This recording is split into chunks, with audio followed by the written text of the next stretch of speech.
Mesdames et messieurs, chers amis téléspectateurs de la télévision régionale et du journal Éco-Santé.info, merci de nous recevoir une fois de plus sur votre petit écran, votre smartphone, votre ordinateur.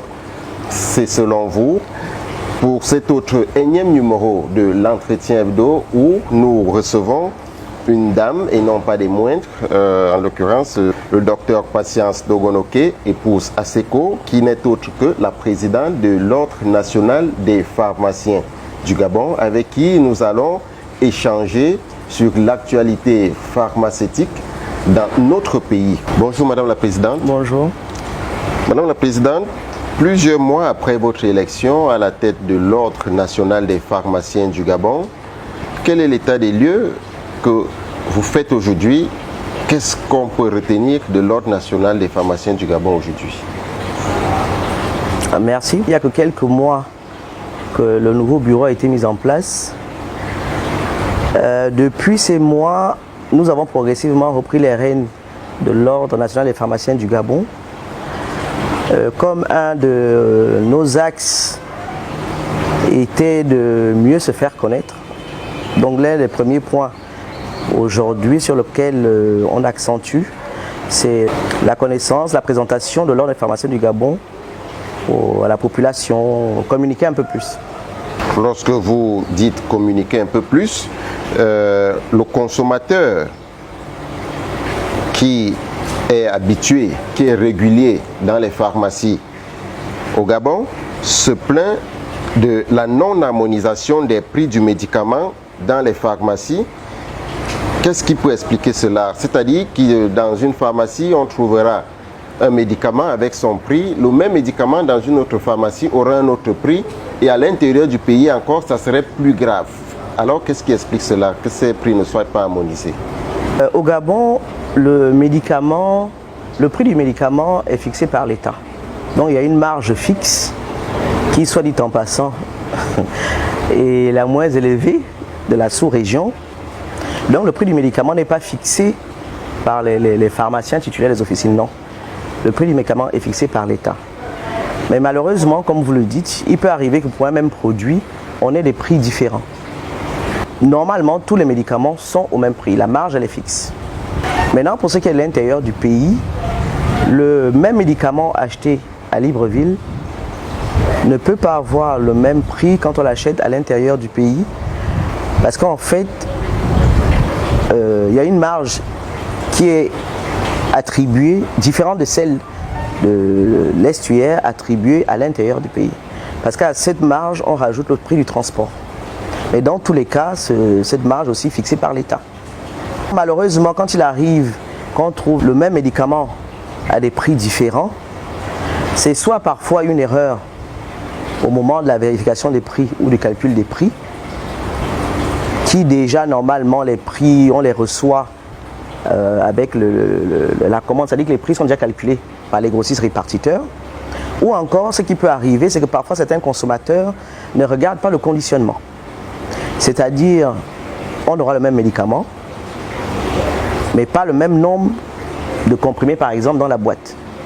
Quand le consommateur va venir demander, je n'ai pas envie de citer le nom de spécialité, je veux un médicament contre les allergies. Le même médicament, on peut lui dire qu'il a 3350.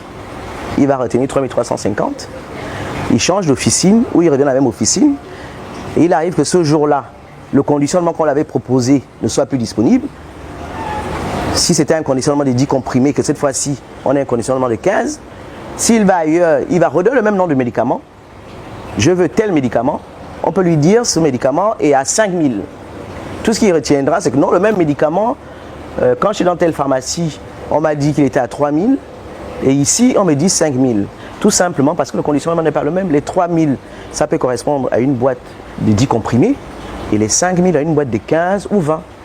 Madame la Présidente, ceci dit, il y a également ce phénomène qui est très récurrent dans les pharmacies aujourd'hui où les détenteurs de la carte ACNAM GS se retrouvent parfois refoulés dans des pharmacies qui leur disent nous ne prenons plus l'ACNAM GS. Et pourtant, le consommateur, il a besoin de son produit. Mais il a l'ACNAM GS qui couvre son produit. Mais malheureusement, la pharmacie lui dit, nous ne prenons plus la CNAM GS. Alors on se pose la question, quelles sont vos relations avec la CNAM GS? Et pourquoi est-ce qu'on en arrive parfois à ce phénomène? Ce qui arrive parfois, je dis parfois parce que bon, c'est quand même assez rare qu'on réponde à un consommateur qu'on ne prend plus la CNAM GS. Parce que l'officier en question a pris un engagement avec la CNAM GS. La réalité se situe dans le fait qu'il y a de plus en plus de difficultés aujourd'hui pour certains pharmaciens de rentrer dans leurs fonds. Et malheureusement, cette situation se retrouve avec une certaine catégorie. Ce que j'appelle catégorie, la CNAM GS est organisée en 3 fonds. Il y a le fonds des agents publics, économiquement faible, et le fonds privé. Et malheureusement aujourd'hui, ceux qui rencontrent le plus de difficultés pour pouvoir rentrer en possession de leurs produits, ce sont généralement les patients du fonds économiquement faible, qui a des difficultés aujourd'hui pour certaines officines à se faire payer. Et face à la situation, qu'est-ce que vous, en tant qu'Ordre national des pharmaciens, vous préconisez? Non, aujourd'hui, avec la CNAM GS, on est en train de travailler, le syndicat, l'Ordre et la CNAM GS, pour trouver une solution à ces difficultés de paiement, pour que le patient, au bout de la chaîne, ne soit pas toujours lésé. Une des solutions, c'est que chacun fasse l'effort d'assumer ses responsabilités, mais malheureusement, comme je le dis, pour un certain type de fonds, les paiements ne suivent pas toujours. Il peut arriver qu'une officine se retrouve avec des montants élevés de factures impayées de la part de la CNAM GS. Et nous, dans notre secteur, par rapport aux grossistes, nos factures sont par quinzaine. C'est-à-dire qu'on paye nos factures, nos livraisons de médicaments tous les 15 jours. Donc, au bout de 2 mois, 3 mois de non-paiement de la CNAM GS, et vu le volume de consommation, certaines officines se trouvent en difficulté financière. D'où, aujourd'hui, on est en train de travailler en collaboration avec la CNAM GS pour trouver une solution de paiement d'arriéré. Il y a 1 an ou 2, la CNAM GS avait trouvé un système avec une banque de la place pour faciliter ces recouvrements-là. Mais aujourd'hui, les paiements sont souvent encore difficiles pour certaines officines. Parce que toutes les officines n'ont pas forcément les mêmes capacités financières que certaines grandes de la place. Et justement, parlant des officines, qu'est-ce qui explique que parfois le consommateur se retrouve à chercher un produit dans plusieurs pharmacies de la ville, ne le trouve pas, mais la plupart, on va dire, va à tel endroit, tu vas trouver ce produit. Et on se rend compte que uniquement, pour ne pas citer cette pharmacie, pour ne pas faire la publicité, c'est uniquement cette pharmacie qui détient presque tous les produits. Vous vous rendez compte, un consommateur va quitter de Bikele, de loin à Kanda avec tous les embouteillages pour uniquement aller dans cette pharmacie-là trouver le produit. On se dit, mais est-ce que cette pharmacie n'est pas un peu privilégiée? Pourquoi est-ce que le produit n'est pas libéralisé partout?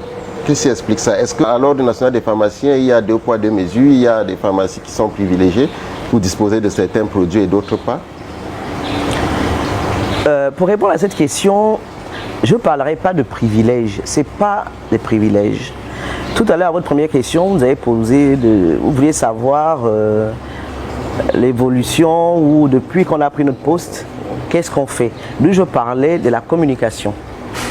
La réalité aujourd'hui, c'est que beaucoup de nos consommateurs n'ont pas souvent la bonne information. La réalité qu'il y a 10 ans n'est pas la même aujourd'hui, mais on garde certaines habitudes. C'est que vous dites qu'il arrive que si on cherche un médicament sur, en gros, la majorité des officines, il n'y a que peut-être dans une seule qu'on va la trouver, je vous dirais non. Pas que c'est dans nos têtes, mais c'est souvent ça.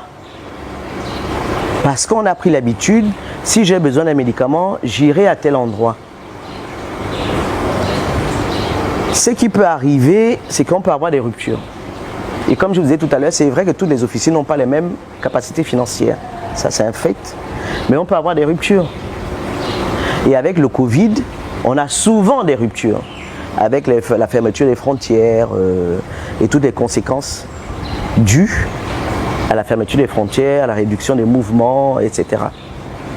Mais on ne peut pas dire qu'il n'y a qu'une seule pharmacie où on trouve tous les produits. Sinon, en fait, est-ce que vous imaginez ce que ça donnerait s'il fallait que toute la population, ne fût-ce que des Libreville, ne s'oriente que dans une seule officine pour pouvoir être ravitaillé en médicaments?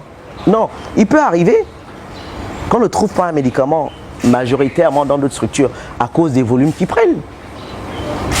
Ça ne veut pas dire que ce produit-là manquait dans cette officine. Non, ils n'ont pas la capacité de faire des grands stocks. Il peut aussi arriver que certains produits, on les trouve uniquement dans certaines pharmacies, ce qu'on appelle les pharmacies dites de santé publique. Parce que ce qui est vrai aussi, c'est que toutes les pharmacies n'ont pas toute l'autorisation d'importer un certain type de produit. C'est sans ce type de pharmacie qu'on qualifie de pharmacie de santé publique. Il y a des conditions à remplir pour pouvoir être qualifié de pharmacie de santé publique, donc avoir le droit d'importer certains types de produits. Maintenant, c'est aux pharmaciens de faire cette démarche, de vouloir prétendre être pharmacie de santé publique ou pas. Et l'environnement aussi oriente le titulaire de la pharmacie pour décider s'il peut ou veut être pharmacie de santé publique. Alors, nous poursuivons. Quel regard portez-vous sur l'industrie pharmaceutique au Gabon? Est-ce que vous pensez qu'il y a lieu pour l'État de faire quelque chose où le secteur pharmaceutique au Gabon se porte bien? Répondre que le secteur pharmaceutique au Gabon se porte bien ne serait pas très intelligent, je préfère le dire comme ça. Parler d'industrie pharmaceutique au Gabon, au contraire, c'est un gros atout. Et je reviendrai toujours au Covid. Comme je le disais avec certains avec qui je bavardais, je dis que non, il y a des conséquences du Covid qui sont dramatiques. Mais le frein à main que le Covid a tiré devrait nous pousser à réfléchir autrement. Encore qu'on produit déjà des médicaments. Donc, réfléchir autrement, c'est ça. Le fait d'avoir une industrie pharmaceutique ne peut être qu'un gros apport pour la population. Ça permettra de résoudre beaucoup de problèmes. En termes de ravitaillement, comme je disais tout à l'heure, quand on parle des ruptures, si localement on arrive déjà à produire certaines molécules utiles à nos populations, on gagne en disponibilité, on gagne en coût. Donc une industrie pharmaceutique ne peut être que profitable à la population. Madame la Présidente, cet entretien tire progressivement à sa fin. Alors, si je vous demandais, qu'est-ce qu'il faille faire aujourd'hui pour réguler l'approvisionnement en médicaments dans les pharmacies du Gabon aujourd'hui? Qu'est-ce que vous répondez? C'est un des axes du projet que notre bureau a proposé pour les 3 ans à venir, en partenariat avec notre tutelle, le ministère de la Santé. C'est même pas un partenariat, en collaboration avec notre tutelle. Au niveau de l'ordre, la mise en place des sections à l'intérieur du pays permettra aux pharmaciens de sortir un peu de la zone de confort de l'estuaire, du moyen Ogoué, du haut Ogoué ou l'Ogoué maritime où on a déjà des officines. La mise en place de la faculté de pharmacie permettra d'avoir des étudiants, de nouveaux pharmaciens pour pouvoir occuper l'intérieur du pays. Et maintenant, pour ce qui est des structures publiques, comme vous disiez, avec les centres de santé, au niveau du ministère de la Santé, l'Office pharmaceutique national a changé de statut. Ce n'a plus un statut d'EPIC, c'est maintenant une société d'État avec laquelle l'ordre travaille avec l'ordre pour redynamiser les pharmacies de ces structures publiques. Le OPN, Société d'État, donc où on l'appelle nous familièrement Nouvelle OPN, est en train de travailler avec le ministère de la Santé, les structures, pour la redynamisation, parce que ça existait déjà, au niveau des structures, des pharmacies, de ces structures hospitalières, pour faciliter l'accès aux médicaments des populations. Je rappelle que l'OPN, c'est l'Office pharmaceutique national. Alors, Madame la Présidente, cette émission est à présent arrivée à sa fin. Alors, nous ne saurons clore sans vous redonner la parole à nouveau afin que vous adressez un mot de fin à l'endroit de tous ces consommateurs qui vous regardent et de tous les pharmaciens qui vous regardent. À l'endroit des consommateurs, je dirais d'aller souvent à la bonne information. Dans le doute, poser des questions au personnel de santé, au personnel travaillant dans les officines qui est devant vous. Parce que parfois, malheureusement, dans nos populations, il y a beaucoup de choses qui se disent, mais qui ne sont pas souvent vraies ni fondées. Qui est un échange. Le rôle du pharmacien aussi au niveau du comptoir, c'est de conseiller orienté. À l'endroit de mes confrères, déjà le nouveau bureau les remercie encore pour la confiance qu'ils nous ont accordée. Et je dirais juste qu'ensemble, on ira plus loin. Seul, on pense toujours être capable de faire beaucoup de choses, de grandes choses. Mais le plus important pour nous, c'est d'avancer, d'aller loin. Le niveau à atteindre, pas forcément beaucoup de choses, mais si on est très stationnaire, ce ne sera pas intéressant pour la majorité. Madame la Présidente, tout en vous adressant encore nos sincères félicitations pour cette brillante victoire sortie de cette élection à la tête de l'Ordre national des pharmaciens du Gabon, nous vous remercions de nous avoir accordé cet entretien. Mesdames et messieurs, chers amis téléspectateurs, c'est ici que prend fin cet autre énième numéro de l'entretien. Nous étions en compagnie du docteur Patience Togono Oke, épouse Aseko, qui est la présidente de l'Ordre national des pharmaciens du Gabon, qui a accepté de se plier à nos questions. À ce micro de présentation, je suis Sinclair Auguste Kenge, à la réalisation à la caméra, l'inamovible Marcelin Alino. Nous vous donnons rendez-vous pour un autre prochain numéro de l'entretien avec un autre invité. Sur ce, restez scotchés sur nos programmes.